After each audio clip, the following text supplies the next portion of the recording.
The way that we make money make sense is by becoming financially literate. It's interesting that financial literacy is not taught in many schools. And so when I was growing up, you learn about polynomials, you learn about a lot of different things. You learn reading, writing, and arithmetic, but you do not learn about personal finance and how to manage money. This is something that should definitely be taught in schools, because how many times have you ran into a polynomial on a regular day at work, right? We don't learn how to understand our taxes, how to budget, how to save, how to invest, and people can learn calculus and statistics, but they still have not learned how compound interest work and how your money could be making money for you. So one of the challenges is that the schools do not teach about it.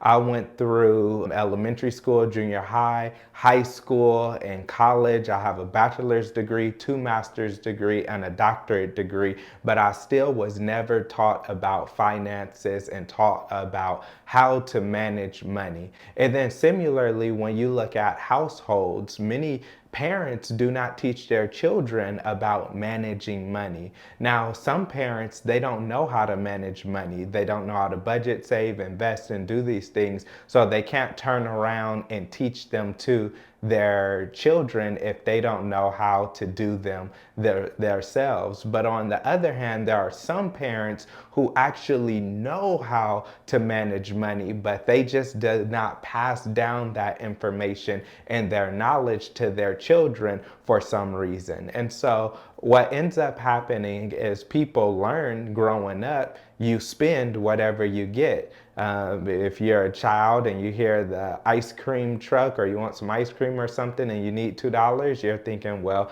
this costs $2, let me get $2 and I'll buy it. Later, when you get older, you think, well, this t-shirt and jeans costs, $40, $60, so I need to make $60 to buy those t-shirts and jeans. Or you could say that pair of shoes costs $100, and if I get $100, I get a pair of shoes. And that teaches you just to spend whatever you get. Then a lot of people, when they go into trade school or college, they have that same mentality where everything that they receive, whether it's from a part-time job, from financial aid or scholarship, or from their family, then that's money that they spend on themselves. They don't learn how to manage it, how to save it, how to invest it, how to budget, how to give it, and how to do these things. And so then when people are out of college or trade school or high school, then they start their career or their job, then they're usually entry level, and they feel like, oh, since I'm just entry level, I'm gonna make more money later. So what I'm going to do is I'm not gonna save as much as I should. I'm not gonna invest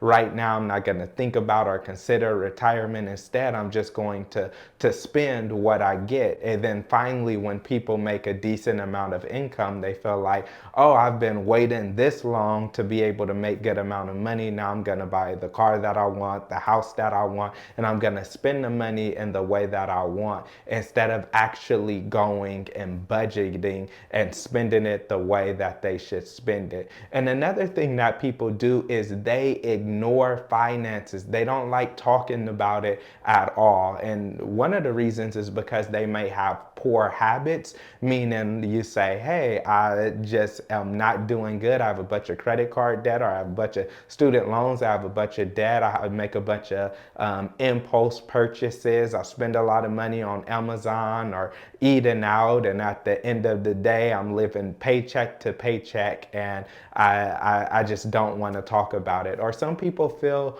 overwhelmed by personal finance and talking about it. They feel like it's a subject that's too big to tackle, so they just ignore it altogether. Some people are embarrassed. They don't want to tell anyone what their financial situation is. They want to keep up with the Joneses or keep up with the Kardashians and make it seem like they're doing better than what they actually are. And then some people ignore it by just delegating responsibility, saying, I don't want to learn about about how to manage money. I don't want to learn about personal finance. Instead, what I'm going to do is I'm going to delegate it to a financial planner, advisor, a financial coach, or a friend or family member that can just tell me what to do or move my money for me. But really, it is vital that we are all financially literate and that we don't just ignore finances and leave it to someone else.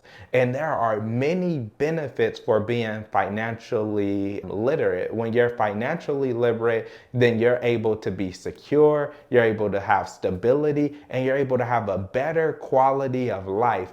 Being financially literate will help you to be able to set and achieve goals like buying off a home or paying off a home or paying off loans or getting out of debt, paying down credit cards, or ultimately having the financial freedom that you want and doing things like going on those vacations and doing the things that you really want to do. And you really learn how to let your money work for you and not you just working for your money. And so when you understand finances and personal finances and money and how it works, then it really gives you a lot of freedom. And for people that do not know how finances work, people who are financially illiterate and say they do not want to learn, then they will face a lot of consequences. I believe that in America, there's not only a wealth gap, but there's a knowledge of wealth gap, that people do not know what to do with the money that they have. For example, many of the people that win the lottery, they end up going broke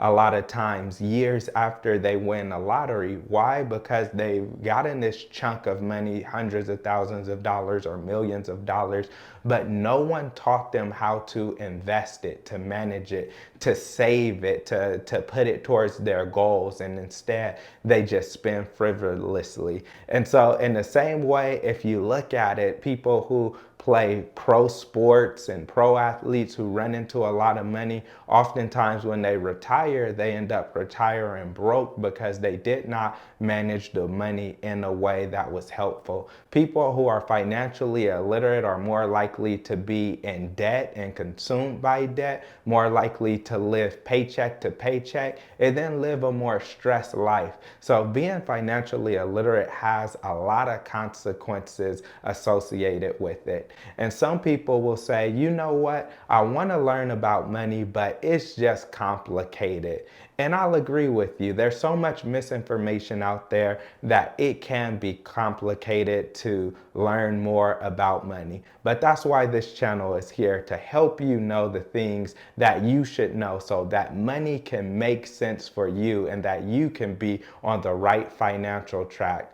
People will watch TV for hundreds of hours, be on social media for hundreds of hours, or play video games all day, every day. But what we need to do is take some time and really invest in learning about finances, because once you learn about it, then it has the potential to change your life.